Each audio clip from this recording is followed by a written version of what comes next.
नमस्कार, मैं जूली तिवारी हर समय आपके साथ न्यूज चैनल में आप सभी का स्वागत है।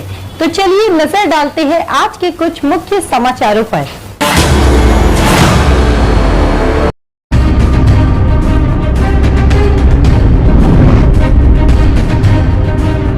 अंबरनाथ में कांग्रेस के 10 नगर सेवक भाजपा में शामिल, मिशन कमल को मिली मजबूती।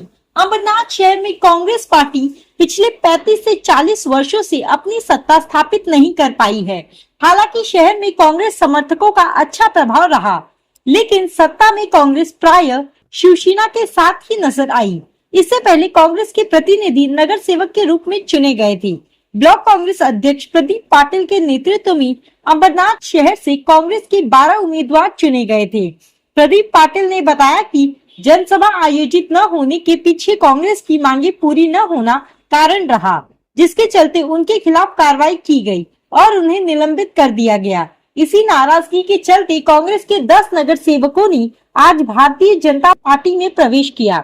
इस घटनाक्रम को अंबरनाथ में भाजपा के लिए बड़ी राजनीतिक सफलता माना जा रहा है, जिससे शिवसेना को पीछे छोड़ते हुए मिशन कमल को और मजबूती मिली है। कांग्रेस से भाजपा में शामिल हुए 10 नगर सेवकों में दर्शना पाटिल, अर्चना पाटिल, हर्षदा पाटिल, तेजस्विनी पाटिल, प्रदीप पाटिल, विपुल पाटिल, मनीष मात्री, धनलक्ष्मी जयशंकर, संजीवनी देवड़ी और दिनेश गायकवाड़ शामिल है, जबकि कबीर गायकवाड़ और किरण राठौड़ इस पक्ष प्रवेश में शामिल नहीं हुए हैं। इस राजनीतिक बदलाव से अंबरनाथ में भाजपा, अजीत पवार गुट और कांग्रेस द्वारा गठित अंबरनाथ विकास आघाड़ी के समीकरणों में बड़ा फेरबदल देखने को मिल रहा है।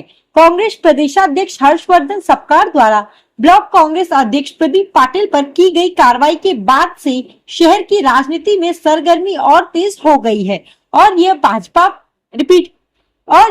भाजपा पक्ष प्रवेश का कार्यक्रम हुआ। त्यांनी वेगवेगळ्या पद्धतीने प्रयत्न करणं हे अत्यंत गरजेचं आहे। नवी मुंबई ही त्या दिशेने आहे। नवी मुंबई आपल्याला सर्वांना माहीत आहे की नवी मुंबई महानगरपालिका आणि या महानगरपालिकेमध्ये ज्या ताकदीने विजन ठेवून नाईक साहेबांनी काम केलं, त्यामुळे या संपूर्ण महानगरपालिकेला एक चांगली महानगरपालिका म्हणून ओळखलं जातं आणि यानंतर सुद्धा ओळखलं जाणार आहे, यात काही शंका नाही। परंतु इतरही महानगरपालिकेमध्ये असणारे अनेक विषय जे आहेत, अनेक महानगरपालिका ज्या आहेत, त्या महानगरपालिका या नगरपालिका टू महानगरपालिका, ड वर्ग टू ब वर्ग, ब वर्ग टू क वर्ग अशा पद्धतीने त्यांचा असणारा प्रवास आहे। त्यामुळे त्यांच्या प्रवासामध्ये असणाऱ्या अनंत अडचणी आहेत, ही वस्तुस्थिती आहे। परंतु आदरणीय पंतप्रधान नरेंद्र मोदीजी यांच्या नेतृत्वामध्ये आणि देवेंद्रजींच्या नेतृत्वामध्ये इन्फ्रास्ट्रक्चरला एक मोठ्या प्रमाणात 50,000 कोटीपेक्षा जास्त निधी हा शासनाच्या माध्यमातून, केंद्र शासनाच्या माध्यमातून देण्याचं हे योजलेलं आहे। त्यामुळे या सगळ्या गोष्टींमध्ये आपली महानगरपालिका त्यामध्ये कशी जाईल यासाठी एक विचाराचं असणारं त्या महानगरपालिकेमध्ये सरकार असणं किंवा त्या ठिकाणची असणारा महापौर असणं हे अत्यंत गरजेचं आहे।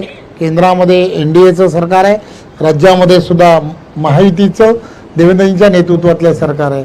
त्यामुळे या महानगरपालिका आणि त्या महानगरपालिकेतील असणारे असे आराखडे की जे त्या दिशेने जाण्याच्या दृष्टिकोनातून महत्त्वाचे आहेत, नक्की त्या दिशेने देवेंद्रजींच्या नेतृत्वात काम होईल, यात काही शंका नाही। धन्यवाद। वाटलं की काँग्रेस त्यांचा विकास करेल म्हणून काँग्रेसच्या तिकडे ते निवडून आलेले आहेत, पुन्हा त्यांनी भाजपला त्यांनी नाकारलं होतं लोकांनी, मात्र त्यांनी पुन्हा भाजपात प्रवेश केलाय। काय वाटतं, लोकांच्या मध्ये थट्टा नाही काही? एक गोष्ट मी मगाशीच पुन्हा प्रश्न फक्त असा विचारला गेलाय, परंतु तेच मी सांगेन, त्यांनी ज्या विचाराने ते आमच्याबरोबर जोडले गेले आहेत तो फक्त आणि फक्त डेव्हलपमेंट हा विषय आहे। त्यामुळे डेव्हलपमेंटसाठी त्यांना आवश्यक असणारी किंवा त्यांनी ज्या विश्वासाने आमच्याबरोबर जोडले गेलेले आहेत, आम्ही त्या भागामधील असणारी प्रत्येक डेव्हलपमेंटचा विचार हा 100% करू, एवढंच या प्रसंगी सांगतो। धन्यवाद।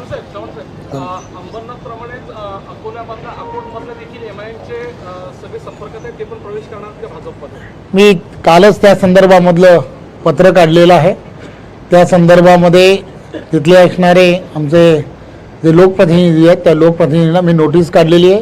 हे अत्यंत चुकीच्या पद्धतीने केलेलं आहे। आणि असा गट स्थापन करण्याचा तुम्हाला कोणताच अधिकार नाही असं आम्ही ऑलरेडी सांगितलं. पण ते आपल्या पक्षात प्रवेश करणारे 4 नगरसेवक मी पुन्हा तेच सांगतो, मी पत्रच काढलं की ते करायचं नाही आहे, त्या संदर्भातली मी नोटीस काढलेली आहे. मी नोटीस आपल्याला पाठवून देतो. सर चव्हाण सर कल्याणमधील 14 गावं जी नवी मुंबईमध्ये दिली आहेत त्यामुळे मोठा भार नवी मुंबई महानगरपालिकेवर शहरावर पडलेला आहे. तर भविष्यामध्ये ती गावं अशी जातील की परत तिकडे घेण्यासाठी त्या संदर्भातले निर्णय जे आहेत ते प्रशासकीय निर्णय असू शकतात, परंतु आता त्या ठिकाणी निवडणुका लागल्या आहेत. निवडणुका लागलेल्या असल्यामुळे त्या ठिकाणी सुद्धा डेव्हलपमेंट म्हणून जे करता येऊ शकतं ते आम्ही नक्की भारतीय जनता पार्टी म्हणून करणार आहोत. जय नाम बघा, जय जाहीरनाम्याच्या बघा दादा बघा. आपल्याला काही जरी शंका असतील तर त्याचं उत्तर परिपूर्ण देण्याचा मी प्रयत्न केला. काय प्रमुख मुद्दे आहेत ते आपण या महानगरपालिकेत घेऊन जातो. काय प्रमुख मुद्दे आहेत की ते घेऊन जातो. प्रमुख काय अजेंडा? प्रमुख मुद्दे म्हणजे 2000 साली मी बोललो होतो की या शहरातील नागरी वस्तीमध्ये जे लोक राहतात त्यांच्या घरांना घरपट्टी वाढणार नाही 20 वर्ष, आणि पाणीपट्टी सुद्धा 20 वर्ष वाढणार नाही. त्याचं पुन्हा तो स्लॉट संपला. आता आणखी पुढची 20 वर्ष घरपट्टी पाणीपट्टी वाढू देणार नाही हा शब्द मी या ठिकाणी या जनतेला देतो. या जाहीरनाम्यात सिडकोचे ट्रान्सफर चार्जेस रद्द करण्याचं सांगितलेलं आहे. 2014 पासून भाजपी सरकार राज्यात आहे. आतापर्यंत या संदर्भात निर्णय भाजप नाही बघा, बाबाशे कधी कधी इतक्या समस्या असतात, त्या समस्यांचं निराकरण करणं टप्प्याटप्प्याने होत असतं. आणि 5 वर्ष या ठिकाणी मी शब्द देतो, माननीय मुख्यमंत्री देवेंद्र फडणवीसांशी बोललोय की आता हा लीज हा शब्द आहे हा नाहीसा करा. लोकांना फ्री होल्ड जागा द्या. जी जागा झोपडपट्टीवाल्यांना असेल, गावच्या लोकांना असेल, बाहेरच्या लोकांना असेल, भविष्य काळामध्ये सिडकोचे प्रत्येक वेळेला करार विक्रीचा व्यवहार झाला की सिडकोला पैसे भरा हा प्रश्न तिथं उपस्थित राहणार नाही. म्हणजे मालकीच्या जागा त्या सोसायटीच्या किंवा समूहाच्या ते करण्याचे निश्चित ठरलेले आहे आणि योग्य वेळी त्या गोष्टी घडतील. दादा 25 वर्ष प्रॉपर्टी टॅक्स वाढवत नाही या नागरिकांना. तर आता हे तो मुद्दा घेऊन तुम्ही चालता, परंतु तुम्ही तुमच्या जाहीरनाम्यात म्हटलं की स्थानिक प्रकल्पग्रस्तांना 3 पट टॅक्स आकारला जातो. तो कमी करतो. नाही, बाब अशी आहे की तो आकारला गेलेला आहे, ज्याला शास्ती म्हटली जाते, ऐकला का, ते निश्चितपणे सिंगल केलं जाईल आणि नागरिकांकडे चोरासारखं किंवा लुटारूसारखं बघितलं जाते. तो वातावरण बदलून टाकू. गेली 6 वर्ष झाली प्रशासक आहे पालिकेवरती. अनेक अशा समस्या आहेत, पाण्याच्या समस्या आहेत, वाशीतल्या मोठी वाहतुकीची समस्या आहे, ज्या मूलभूत गरजा आहेत ते नवी मुंबईकरांना भेडसावत आहेत. काय म्हणा तुमच्या हे बघा, बाब अशी आहे की गेली 5 वर्ष प्रशासकाचं कारभार आहे आणि त्याकरता कोणी आम्हाला दोष देऊ शकत नाही. या 5 वर्षामध्ये जे काय वाटलं झालंय तर ते प्रशासकी कालखंडात झाल्याने त्याचं नेतृत्व कोण करतात ते तुम्हाला मी सांगायची गरज नाही. तुमची सत्ता म्हणजे दुसऱ्याकडे बोट दाखवताना भान ठेवा. इथे काही लोक बोलतात की नवी मुंबई वरून दिसायला सुंदर आहे, आतून ती घाणेरडी असं इन शॉर्ट यांचं म्हणणं आहे. अरे मग ते 5 वर्ष नेतृत्व कोण करतंय त्या शहराच्या खात्याचं? तुम्हीच करता ना. मग कमी कमी तुम्ही तरी बोलू नका ना की माझा पोरगा चोर आहे. अरे बापाने तरी नाही बोलायला पाहिजे. शेजाऱ्याने बोलला तर मी समजू शकतो. अवॉर्ड आपल्याला भेटला हा? आणि ते देंटू पाण्याचा अवॉर्ड नवी मुंबई महापालिका देशातला उत्कृष्ट पाणी वाटप आणि पाण्याचं नियोजन महाराष्ट्रामध्ये स्वच्छतेमध्ये नॉन स्टॉप नवी मुंबई आहे. बाब असे नवी मुंबईच्या विषयी नवी मुंबईच्या विषयी वाईट बोलणं हे निश्चित मी ऑन द कॉन्ट्री मान्य आयुक्तांना प्रशासनाने बोललोय की वरवरच्या गोष्टी काय त्या आतल्या तशा नीट नाहीत. एकदा माझ्यावर भटका आणि आपल्यापैकी बऱ्याच लोकांना माहित असेल मी माझी नापसंती त्यावेळेला व्यक्त केली. तुम्ही आज करता, मी नापसंती गेली 4 वर्षापूर्वी केलेली. तुम्ही सत्तेवर आल्यावर प्रशासकीय कारभाराचं ऑडिट करणार का? हे बघा, मी बोलतोय या ठिकाणी महापालिकेची सत्ता आल्यानंतर या 5 वर्षामध्ये जे टेंडर निघाले, टेंडरची पद्धत, एकूण जो पैसा इथून लुटून नेला त्याचा हिसाब किताब निश्चितपणे मागणार आम्ही. जी एफडी मोठ्या प्रमाणात तोडण्यात आलेली आहे, 3000 कोटीची एफडी महापालिकेची होती, त्याच्यावरती त्यांना मोठ्या प्रमाणात नाही मी तेच बोलतो ना, 3,000 कोटीचा डल्ला मारला, 800 कोटी परत म्हणजे शून्य करण्याची त्यांची इरादा होता. ज्याला मी आक्रमक झालो त्याच्यानंतर ते थांबलं आणि आता पुन्हा साधारणपणे 1800 कोटीपर्यंत 1,000 कोटी आपण वाढवलेले आहेत आणि साधारणपणे 3-4 वर्षामध्ये 3,000 कोटीपर्यंत मॅच करू. आणि ते करताना विकास कुठे थांबणार नाही.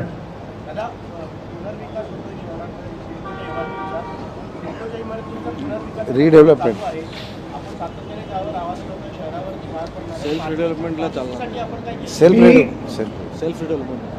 सेल्फ रिडेव्हलपमेंट लोकांनी करावी. आमचे नेते प्रवीण दरेकर यांनी मुंबईमध्ये सेल्फ डेव्हलपमेंटचा रिडेव्हलपमेंटचा उच्चार केला आणि त्यामध्ये त्यांना यश मिळाले.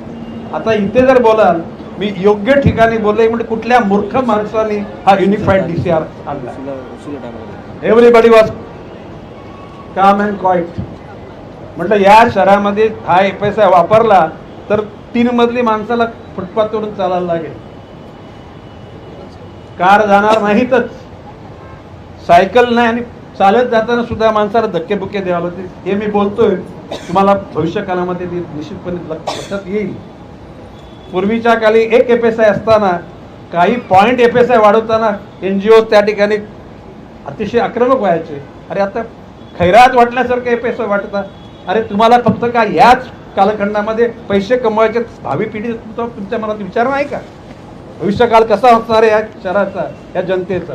आणि मी सांगतो, हा जर FSI युटिलाइज झाला तर नवी मुंबई शहर हे राहण्यालायक शहर राहणार नाही. मी नवी मुंबईचं बोलतो, दुसऱ्या शहराची तर वाटच लागलेली आहे. मुंबईमध्ये असे टोळे जंगल टावर्स उभे राहतात. आज तुम्ही जा समृद्धी महामार्गातून किंवा अटल सेतूतून फास्ट ट्रॅकमध्ये तिथं आतमध्ये गेल्यानंतर 3-3 तास ट्रॅफिक जाम होते. आहे नाही, हे दुर्दैव आहे. आणि देवेंद्र फडणवीस याच्यावर मात करण्याचा प्रयत्न करतायत आणि होईल ते. नागरिकांना देणारे बिल्डरला शहर जे आहे ते एका बाजूला पारसी केलं आहे, दुसरीकडे ठाणे क्रीक आहे. सुंदर शहर असताना आता नवी मुंबईचे मोकळे भूखंड देखील विकले जात आहेत, आंदोलन होत आहेत. अरे बंधूंनो, विधान भवनामध्ये तत्कालीन मुख्यमंत्री एकनाथजी शिंदे बसल्यात, उपमुख्यमंत्री देवेंद्र फडणवीस बसल्यात, उपमुख्यमंत्री अजितदादा बसले. त्याला बोललो तुम्ही या सिडकोमध्ये बिल्डर लोकांचे दलाल बसले, शासनामध्ये बिल्डर लोकांचे दलाल बसलेत आणि शासनातल्या सगळ्या लोकांचे हात स्वच्छ नाहीत. हे बोललोय ऑन रेकॉर्ड. कोणी काही नाईक साहेब तुम्ही असं का बोललात कोणी अजून विचारलं नाही मला. विचारलं तर त्याची रोकडी उत्तर देऊन टाकेन मी. नेरूळमध्ये असाच एक 28 प्लॉट नंबर 28 सेक्टर भूखंड विकला गेलेला आहे. त्या संदर्भात मनसेने देखील आंदोलन आरक्षण हे बघा, बाब अशी आहे, या ठिकाणी महानगरपालिकेच्या महासभेमध्ये जे प्लॉट रिझर्व महापालिकेकरता केले, नियमाप्रमाणे रिझर्व एकदा महासभेने केले आणि पाठवले, ते प्लॉट विकली जात नाहीत. परंतु या सिडकोतल्या भ्रष्ट अधिकाऱ्यांनी जे काही आहेत सगळे, मी सगळे भ्रष्ट बोलत नाही, त्याच्यातले काही भ्रष्ट प्रवृत्तीच्या लोकांनी ऑलवेज येस सर म्हटले. म्हणजे बॉस इज ऑलवेज राईट, पण नेहमी मी म्हणतो boss is always right subject to rules and regulation. कायद्याच्या आणि नियमाच्या अनुकूल जर असेल तर आपला वरिष्ठचं म्हणणं बरोबर आहे, परंतु बॉस जर काशीत घालायचं काम करत असेल तर त्या ठिकाणी उत्तर दिलं पाहिजे, सांगितलं पाहिजे. आणि मी तुम्हाला सांगतो, आताच्या MD यांनी ते केलं तरी सुद्धा काही बाबतीमध्ये त्यांनी मी ह्या गोष्टीशी सहमत नाही असा रिमार्क सुद्धा काही ठिकाणी पाठवलेला आहे. असीम गुप्तानी सुद्धा या गोष्टीशी मी सहमत नाही असं पण रिमार्क मारलेला आहे. हे IAS ऑफिसर स्वतःच्याकडे जबाबदारी घेत नाहीत आणि ते हुशार आहेत. दादा, उद्या आपल्या विचाराची सत्ता जरी या महापालिकेवर आली तरी सिडको आणि महापालिका प्रशासनाला नगर विकास खात्याच्या दारावर नाचावं लागलं तर अशा वेळेस कसं फेस हे बघा, जनतेच्या हिताच्या करता हा गणेश नाईक रस्त्यावर उतरेल, मी एवढंच बोलतो. ती कोणाची मनमानी चालू देणार नाही, कोणी किती मोठा असो. युडीसीपीआरच्या अनुषंगाने या UDCPR मधल्या तरतुदीमुळे या शहराची वाट लागलेली आहे. तर हा UDCPR ठराव करून आपण करणार ते. हे बघा, देवेंद्र फडणवीसांच्या कडे मी माझी नापसंती व्यक्त केली होती. देवेंद्र फडणवीसजी काय बोले, नाईक साहेब मी बनवला ठरवतं गणपती, पण यांनी बनवला मारुती. मधल्या काळामध्ये देवेंद्रजींना जे मेजॉरिटी असताना मुख्यमंत्री पदावरून वंचित ठेवलं, त्याचेही चले परिणाम आहेत. जर का देवेंद्रजी त्याच वेळेला मुख्यमंत्री झाले असते, ही पाप निर्माण झाली नसती. आता मारुती शेट्टी सगळीकडे आग लावत फिरते, त्याचं काय? पण ती भिजू ना, आम्ही भिजू, योग्य वेळी भिजू, आणि गरज पडली तर मारुतीला सांगू तुझी सेफ्टी कमी कर. या सेल्फ डेव्हलपमेंट संदर्भात सिडको महानगरपालिका स्वतःवर पुढाकार घेत नाही, याचा फायदा बिल्डर उचलला असं वाटतं. एक मिनिट, पूर्वीच्या काळी तुम्हाला माहिती आहे SRA1, SRA2, SRA2 मुंबईला SRA1 आणि उर्वरित महानगरपालिकेला ठाणे जिल्ह्यामध्ये SRA2. ज्या वेळेला तिथल्या सोमन नावाच्या अधिकाऱ्याची नेमणूक झाली, त्याने मला फोन करून सांगितलं, साहेब तुमच्या हस्ते झोपडपट्टी सर्वेक्षणाचा मुहूर्त करायचा. मला तुझी आयडिया मला सांग. ज्या वेळेला बघितलं 7 FSI, त्याच रात्री मी देवेंद्रजींच्याकडे गेलो आणि त्यांना सांगितले असं असेल ना तर मी या सगळ्या राजकारणातून मी बाहेर जातो. देवेंद्रजींनी रात्री 10 वाजता त्यावेळेच्या वत्सा नायरांना फोन लावला, त्यांना सांगितलं की नवी मुंबई या SRA2च्या बाहेर ठेवा. आणि ज्याला माननीय मुख्यमंत्री देवेंद्रजींच्याकडे मिटिंग घेतली, त्यावेळेला या ठिकाणी झोपडपट्ट्याचा विकास हा महानगरपालिकेकडून होईल, तो कुठल्या दुसऱ्या यंत्रणेकडून होणार नाही. त्याच्यावर नियंत्रण महापालिकेचं राहील आणि उद्याला आमची सत्ता येणारच आहे. त्याच्यानंतर त्या झोपडपट्ट्यांचं सर्वेक्षण केल्यानंतर त्याचा विकास लोकांना पूरक असा आम्ही करू, हा विश्वास त्या ठिकाणी देतो तुम्हाला. धन्यवाद म्हणा. पार्किंग मोठ्या प्रमाणात होत नाहीये, पार्किंग खूप मोठ्या लोकांना त्रास होतो आणि हॉस्पिटल सुद्धा ॲम्ब्युलन्स जायला जागा नाही. नाही ती तर आता काही नाही.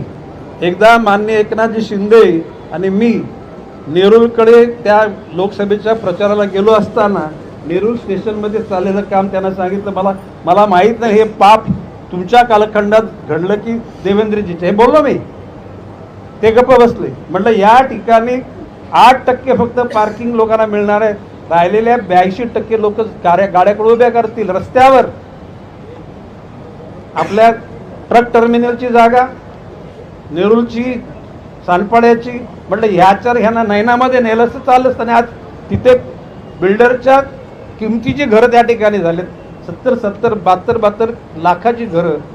सर्वसामान्य माणसाला पंतप्रधानांची योजना 72 लाखाचं घर, लाज वाटली पाहिजे. ज्या अधिकाऱ्यांनी ही योजना आणली, तुम्ही जर जमिनीचा दर तिथं लोड करणार असाल तर ते 72 लाखावर जातील. एरवी त्याच्यात ते 50 लाख कमी 22 लाखामध्ये नैनामध्ये ती घर. आणि नैनामध्ये आता अटल सेतू जो देवेंद्रजींनी बनवला, त्यात जो नैना 15-20 मिनिटामध्ये नैनामध्ये, म्हणजे इथं नवी मुंबईत येण्यापेक्षा नैनामधून नैनाकडे जाणं अटल सेतूनी अतिशय चांगलं पडलं असतं. पण आत्ताच बॉस इज राईट या भावनेत. आणि सिडको ही काही कमर्शियल ऑर्गनायझेशन नाही जे समाजाची सेवा करण्याकरता, परंतु ह्या सिडकोच्या काही लरी अधिकाऱ्यांनी तिला व्यापारी संस्था बनवली आणि ती लवकरच महापालिकेची निवडणूक झाल्यानंतर ह्या गोष्टीची वाटचाल आम्ही निश्चित करणार आहोत. बाकीचं आपण तर दिलेलं आहे याच्यामध्ये सर. ठीक आहे, धन्यवाद म्हणा. धन्यवाद केला पाहिजे. धन्यवाद. हे बघा, तुम्हाला सगळ्यांना धन्यवाद, तुम्ही प्रेस आल्याबद्दल. आणि मला वाटते या त्याच्यामध्ये सगळं आलेलं आहे आणि काय अपूर्ण राहिलं तर मी तुमच्या बरोबर कायम. आणि मगाशी मनोज जलनावालाजी सांगितल्याप्रमाणे हे बघा, या ठिकाणी भारतीय जनता पक्षाचे राज्याचे अध्यक्ष रवींद्रजी चव्हाण साहेब या ठिकाणी मॅनिफेस्टो म्हणजे वचननामा, जाहीरनामा, जा काय कुठलाही नामा म्हणा तुम्ही, त्या करता आल्याबद्दल त्यांचे आभार. तो आज के लिए बस इतना ही. कल फिर मिलेंगे इसी समय इसी चैनल पर. तब तक के लिए मुझे दीजिए इजाजत. धन्यवाद.